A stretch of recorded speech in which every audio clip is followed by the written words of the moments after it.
おはようございます。今日はご飯の進むおかずをちょっと考えて作ってみました。唐揚げのふりかけですね。はい。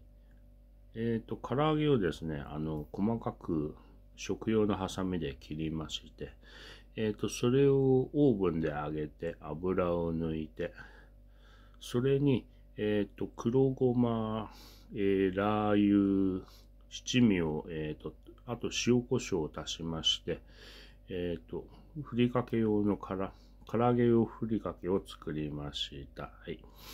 これはですね、結構いろいろ利用できて、ご飯にかけたり、あとピザにかけたり、あとカレーとか、あと巻き寿司の具とか、いろいろ応用して使うことができます。